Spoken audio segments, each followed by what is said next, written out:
Next, we have a panel session, and the panel session is 0 to 1, landing your first no-code tech job. Are we excited? All right. How many of us currently already work in tech? Show of hands. Okay, fantastic. How many of us want to transition into tech? Okay. Sir, you might want to come to the front. All right, fantastic. I'm going to welcome up on stage the moderator of this session, of the panel session, and they're going to then welcome all the other panelists. Ladies and gentlemen, the COO of Career Body, please make welcome Ifeoma Martins. Please put your hands together. Thank you very, very much. Please keep clapping till she gets up on stage. Thank you very much. Hi. Yes, please. They're going to get you a microphone. Thank you so much. So very quickly, no one sent me to do this, but but use an iPhone, so I will stress you a bit. What should people expect from this session? What people are excited, they want to get their first tech job or maybe even switch to another one. So what do you think they should look out for? I think there's a lot of insider, valuable information they would get, experiences, trade secrets, how to position yourself and what to look out for when you're trying to land your first no-code tech job. Fantastic. Please, ladies and gentlemen, put your hands together for her as she welcomes our panelists up on stage.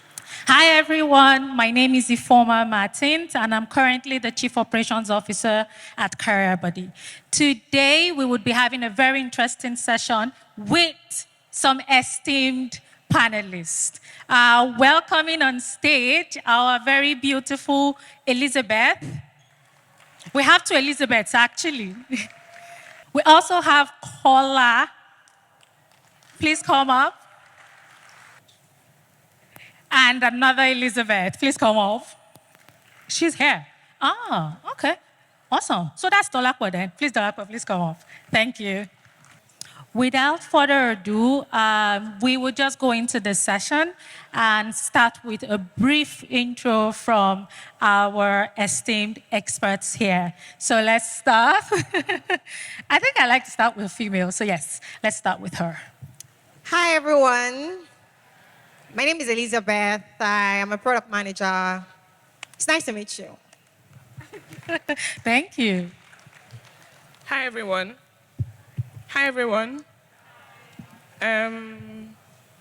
My name is Elizabeth, and I am a developer relations community manager. Hi, everyone. Good afternoon. My name is Dolapo. I'm the country manager for Lemfi Nigeria, and I do a bulk of marketing. Hi, everyone. My name is Kola. I'm a product designer. Nice. Thank you so much, everyone. So let's start with the first conversation. It's very valuable to hear how you grew and how you got your first role in the tech industry, basically. I think let's start the conversation on this side, right? So give us a brief background as to who you are, how you started your journey in the tech space, and what was that role that did it for you? Okay, so I've always been into design.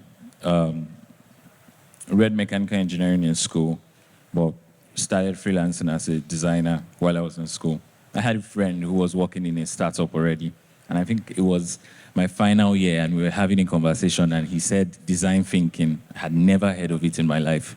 And so researched it, fell in love. I was like, this is what I wanted to do. Called my parents, told them, we're reading mechanical engineering before. We're now doing design. But yeah, I guess because I worked in engineering, and then there were a lot of people that were coding, it was easy to find friends that, okay, I'm designing, if you need someone to design for your code. And so that's how I started freelancing. But the role that really did it for me was when I had finished school and I was a youth corper and I was looking for a job. I decided to not go to where the federal government had sent me, and then applied. And I just happened to be lucky that Venture Guardian Group was hiring their first set of designers at that time. So that was how I got in working full-time as a product designer. Awesome. Thank you so much. Dolapo, please. So I think the mind shift came for me in 2020 because of the pandemic. And I was in a talking stage, and the person was working in tech, and I was like, oh, okay, what are you doing? At that point, I was in law school, and I went to law school with the mindset to become a judge. And, and then the pandemic started, and I went home, and for the first time in a very long time, I could actually just stay still and ask myself some questions like, do I want to do this? Am I studying law because they told me I know how to talk too much or what? And I'm like, okay, I don't think I'm passionate again about law. And then I started asking myself, okay, what do you want to do? And I was like, okay, let me go into tech. But I didn't know exactly where I was going to. I was just like, okay, let's do tech. And during the end of the pandemic, I started applying for any role because I felt like I was hot cake as a law student. And I started getting rejections. And one day I saw a tweet, and the tweet said, the best way to get into tech is through customer support. Me, I wasn't passionate about customer support. I didn't see like a career path there, but I applied. I'm like, customer support, from there I'll figure it out. So I started doing customer support. I did it for about 5 months. And my manager then noticed that I had like a knack for content and copywriting. And she sort of gave me opportunities to like practice at it. And I saw, oh, okay, I think I like content. I think I like marketing. Where do I go from here? And I sort of applied for a marketing job after, a social media marketing job after.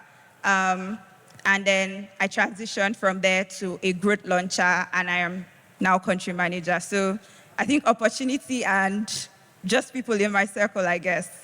Awesome. Thank you so much. Okay. I am a product manager, and I've been in product for about 4 years now. I started in product operations at a fintech. I moved to product management. How I got my first major product management job. In 3 words, I shot my shot. So I saw a company I liked. I wanted to work there. In fact, there were many companies, let me not lie. So I had like a list of companies I wanted to work for. And I just went to LinkedIn, checked out the people that were key decision makers in the companies, right? The CEO, the executive directors, the managing directors, any of those. And I just sent them messages. I think I want to work for you, and I think you like me working for you, right? Do you have an opportunity? And a couple of them declined. A couple of them said, oh, I'll reach out to you when we have one, check back some other time. But someone took a chance on me, and that was it. So yeah, shoot your shot. All right. So for me, I'll just share my story, right? So I started this whole tech thing 8 years ago back in school. And for me, there's something that really stood out for me, and that was the fact that I was actively volunteering to help build tech communities back then in school, and that actually really helped me. Then, aside from volunteering with various tech communities as a community manager, I also worked with startups, and I worked with them for free, actually. But guess what? I learned a whole lot, right? Because at that point, I was giving them value, and they allowed me to be as flexible as possible. So I was literally using them to practice consistently. Now, how I got my first major tech role, right? It was actually through recommendation, and they just did interview just for doing that sake, so that it would be on record that so and so thing happened.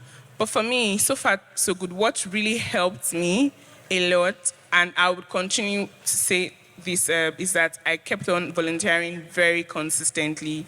even with my current role, it was things that I've done via volunteering that really helped me land my role. Thank you. Thank you so much. So what role exactly was your first?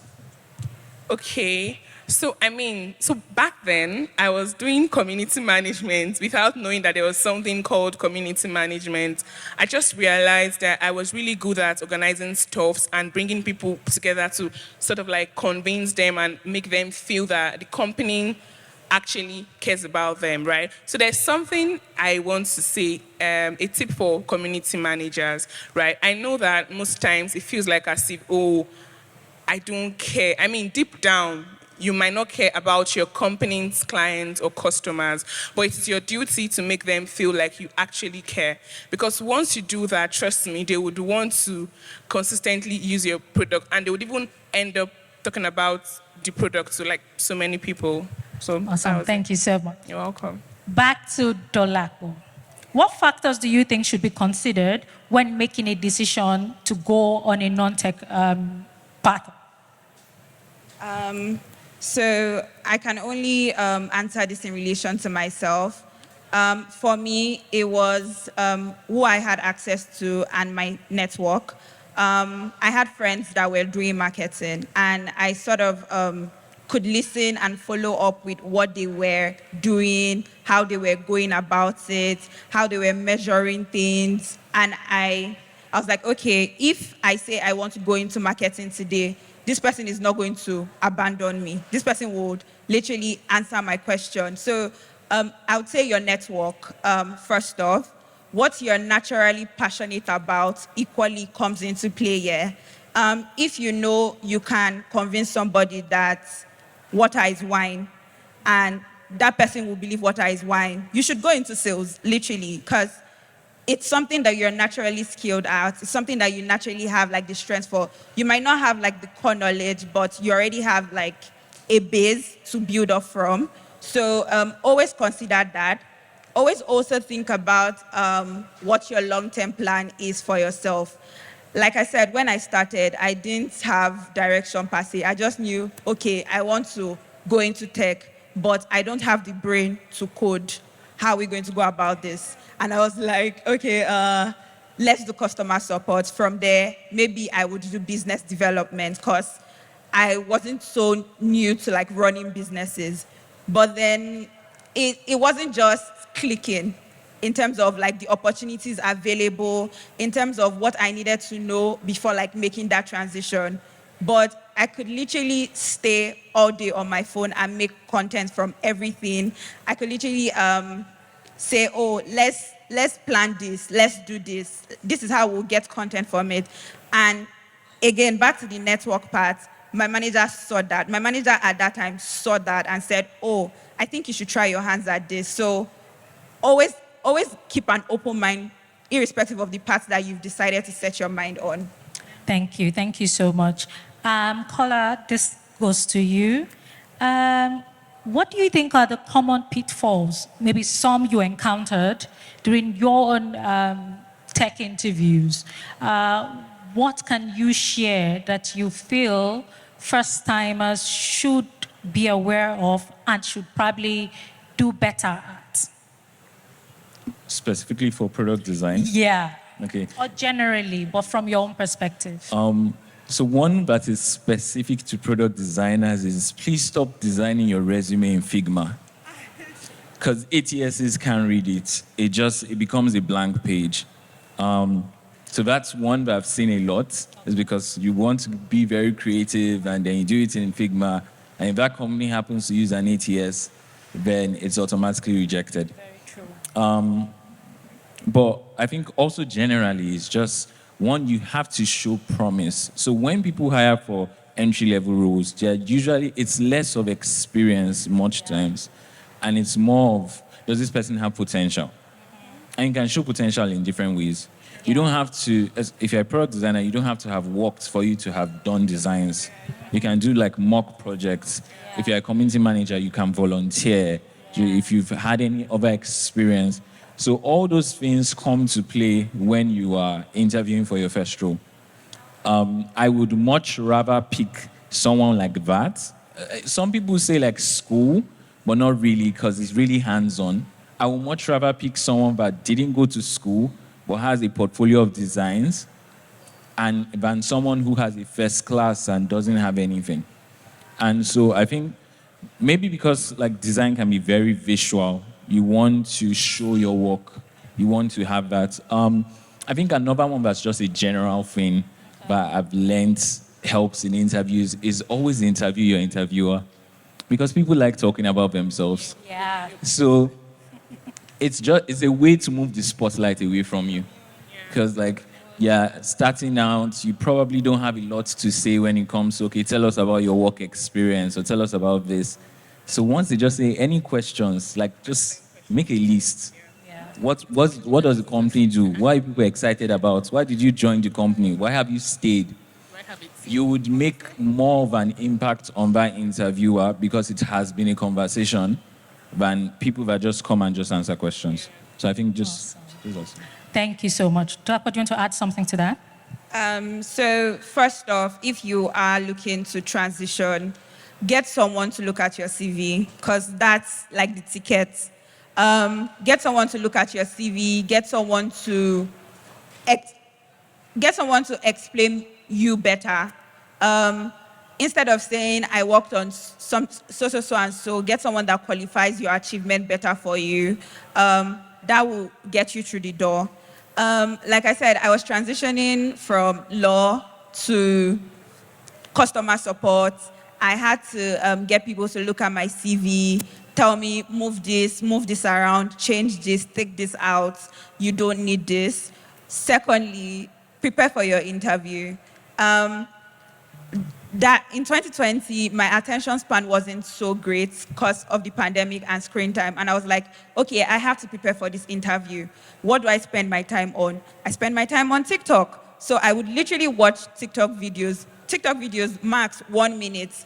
I would literally watch TikTok videos of people telling people how to answer questions in interview.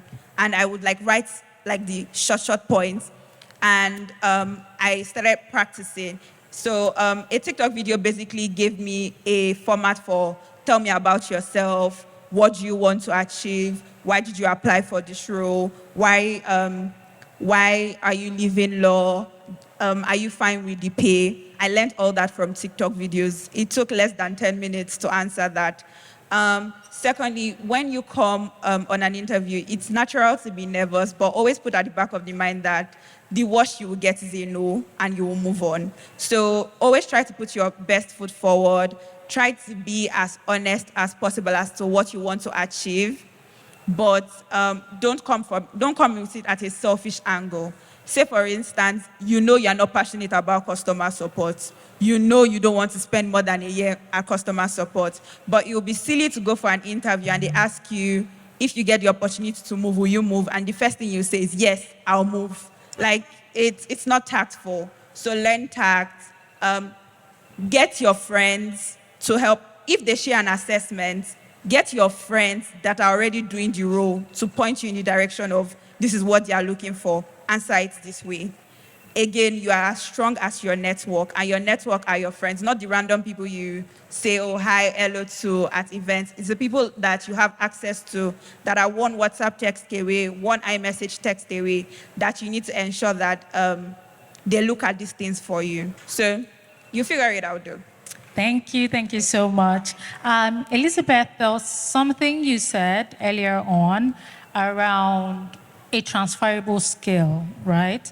And so we want you to delve a bit into that. What is one skill that you feel from your experience can help non-tech people or non-tech roles prepare for that pathway? From your experience, what has helped you? What has stood out? All right, thank you very much for that question. Okay, guys, so I'm going to be a bit practical now.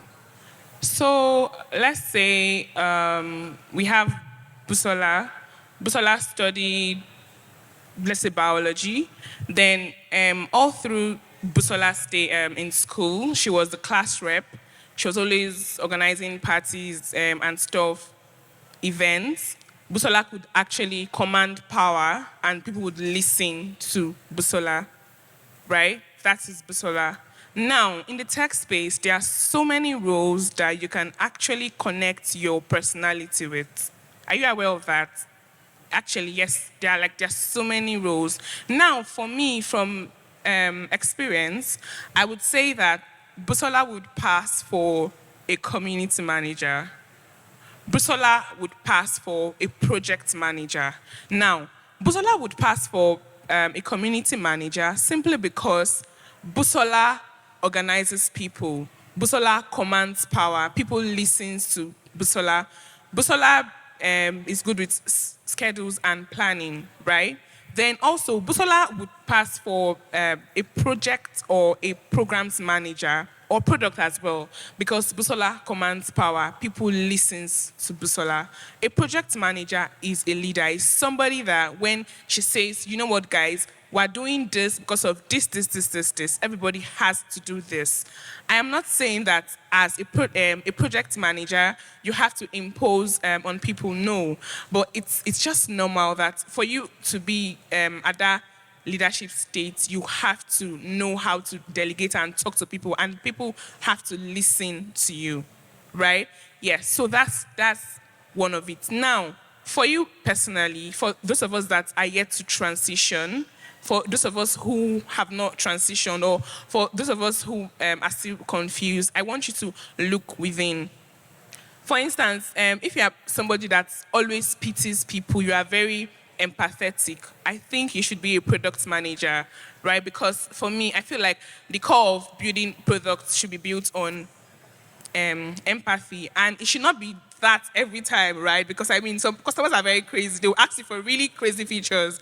But truth is, if you are building a product and it doesn't solve anybody's problems, I'm sorry, you're actually wasting your time. For instance, I think 3 days ago, I had this serious issue with logistics, and I just ranted, I tweeted, I'm like, everybody's building fintech, nobody's building logistic product to solve this problem, because if you have a business in this country, and see, logistics can actually make you run mad after doing a very fantastic job for your clients. And do you know what happens? These clients will keep on calling and calling, and in my head I'm like, I'm not the one, it's the logistics guys, right? So if you're somebody who is very empathetic, you should do product management. Now, just as she said, if you're somebody that can tell people that this, what I'm wearing now is a pink shirt, a pink blouse, hello, please go for sales. I mean, you'd most likely thrive there, right? Then if you are somebody that you always like to document stuff and do like process flow and stuff, then you should go for product management or business dev. Also, if you're somebody that your mind is always profit, then I mean, you should also, exactly, every small thing is to make money, revenue, then I feel like you should also go for business dev. So with this, I think you can just look within and see your strengths. Even if you're somebody that loves to cook, I'm sure there's something in the tech space for you. I mean, exactly, yeah. So just look within and try to see that, okay, does this resonate with my person? For me now, I used to be very shy, but I love to coordinate people. I love to convince people. I love to support people. And that was how I started community management. And trust me, I love it like so much. Thank you. Thank you so much. Final question. For a newbie trying to land their first tech job, right? There seems to be a larger importance around certifications over skills. Do you share that same belief, or how do you think there should be a balance between both? Certification over what? Over skills. Oh, okay. Okay. Me, I personally have a bias. Because getting into tech, I never got any certification. In fact, I never took any course that had a certification. I mean, I did a lot of research, watched YouTube videos, understood what I was getting into, but I never took a proper certification to get into the space I have gotten into. So from my own lens, I would say it's not compulsory. but it is necessary. However, I believe strongly that you shouldn't take what should be done first for the last. So first and foremost, tech is an industry that is skill dependent. You can go to school and, I studied botany, plant science in school, and I'm here, product manager. So you can study anything. I've seen doctors who are now software engineers or who are now product designers, right? But what would qualify you for the job primarily is the skill. What are you bringing to the table? Oh, you have this certificate, you have that certificate, you are a chartered this, chartered that. But what are you bringing to the table? What value are you coming to offer? So first and foremost, after you have identified, like Elizabeth said, where you want to be, where you are a fit for, now you need to now go and look for what are the skills I need to build on. You might have some of these skills already, yeah, but you will also need to improve on these skills. What are the skills? What are the things I need to do better? What are the things I need to just work on? So that, for me, is the first step. In doing that, you cannot say, oh, what certification are important in my line of industry? First of all, if you're trying to be a software engineer and you are going to take a certification, you're wasting your time. Just so you know, you're wasting your time. So don't even bother. But for some other industries, right, maybe for products, not necessarily, right? I'm even trying to think of a tech field where you actually need a certificate, and I really cannot think of any. So primarily, skill first. What the certification will do is, in a room where you have 3 people with the same skills, you will stand out. And taking a certification means you're learning more about it, you're getting the theoretical knowledge. And after you've gotten that theoretical knowledge, just know that when you come to the job, you can use whatever you learned to improve your processes, but have an open mind, because trust me, what you learned and what you'll be doing, they can be very different. So pay attention to your skills, take certifications, but don't make it, oh, I need to get this certificate, I need to get that certificate, because your skills do matter more than the certificate you want to get. Thank you so much. You want to add something? Okay. All right, yeah.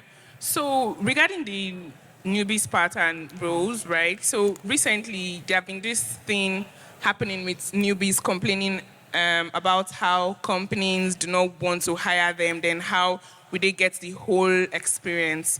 Well, I want to say something about that. First of all, just as she has said, right, it makes sense that you have that skill, but guess what? Most companies would not employ you because, I don't know how to say it, I don't want to say it wrongly, but they would not employ you because you have done this course or you have this skill, right? They would employ you if you've used that skill to solve problems somewhere else. So that is where, volunteering comes in. See, like, I'm very big on volunteering because currently now, startups are struggling.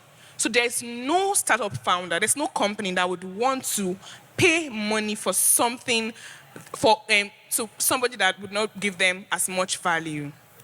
So that is why you need to go that extra mile. Is it difficult? Yes. Is it sustainable? Sometimes it could be draining because you'd have to pay for your data yourself. But trust me, I feel like you should go that extra mile and reach out to companies. Tell them, I would love to work on so and so project for free. And guess what?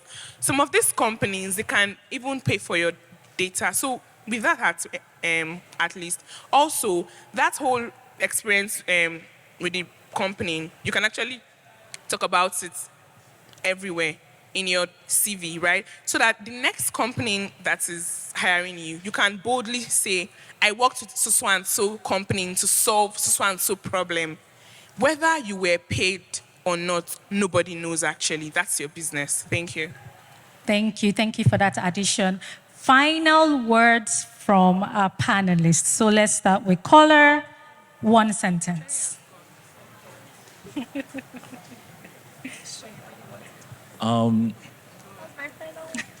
One sentence and a little bit of explanation. So my 1 sentence would be, get your foot in the door. Dolapo said something that I think is real. Like, if you want to be a PM or you want to be a product designer and you have a company that you want to join, and we don't have PM or product designer roles, but we have customer support, apply to customer support. That's if you're not doing anything else, like you're looking for your first job.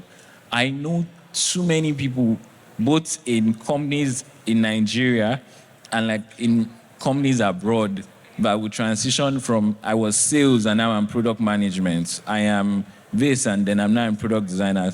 Most companies allow employees move within the department and then they hire within their company before they go outside. So if you don't have a job, you're looking for your first job in tech, you have your eye on something, put your foot in the door, or take an internship, or do a design task, because designers don't like doing design tasks. When your foot is in the door, then you have more opportunity, and then you can make better options. Awesome. My one sentence with a bit context, a little context would be always, even when you get into the door, always be ready. Like if they say, Laide, do you want to write an article? And you're not a writer, say, yeah, I'll try, do it. Because when you start saying yes more, although they are not paying for it yet, you're building skills on your hand, you are improving your foundational knowledge, and at some point, because you are the person they meet to try new things, at some point, you'll also be the first person they meet for new opportunities. And that's how you get to do more. For context, at Lemfi, I was hired as a social media manager. And I used to always fight writing because I'm like, oh, I'm a social media manager, I am not a writer. But after a while, I took on writing emails, writing blog posts, relating with the diaspora community as much as possible. I started making video content, producing video content. I started shooting ads. I left Nigeria, went to different countries to integrate myself into the marketing process. And I became sort of the go-to person. And because I said yes, I'm here today. And if I keep saying yes, I don't know where the journey is going to take me. Yes. Good. Thank you so much. Elizabeth. Okay. I would say for people that come to no-code tech roles, right, there's this mindset where, oh, you're coming because it seems like the easier way out, right? I don't want to be an engineer. I don't want to code. I'll say, think I'm well, oh, think it very well. Are you really sure? Because, bro, it's a lot, right? So be prepared. Don't come into the no-code part of tech with the mindset that it is going to be easy. Because, bro, I've seen a lot. So yeah, just have an open mind and be prepared for the work, because there's a lot of work. Thank you so much. Final words? Yeah, okay, so for me, right, I would say that, first of all, you should turn deaf ears to certain things happening, right? In as much as in the tech space currently, we say we have a lot of advocates who are fighting for newbies, interns. I get that a lot. Like, I get that part. But you as a person, you know what you actually want. Don't say because yesterday I tweeted that this company is paying interns so and so amount of money, they are bad. Thereby, you should not now go there and actually acquire your skill. I'm not saying that you should accept very low salaries, right? But before you come out there to sort of say things about such companies, think about it. If you had a startup, would you actually employ yourself? See it as an opportunity to say, okay, I just want to get better in this skill set, actually. And also just keep learning, keep growing, and finally, and I really mean this, please, let us cultivate the culture to volunteer consistently. Trust me, it will really help you so much. Thank you. Thank you so much to our wonderful panelists for shedding light and sharing their experience on this session. I hope everyone enjoyed this, and I hope you got one or two things to actually put into place to land your next no-code tech role. Thank you so much. My name is Ifoma. Well, thank you so much, Ifoma, for such an insightful session. Thank you for asking all the right questions, and thank you to our panelists for sharing so honestly. We appreciate you guys.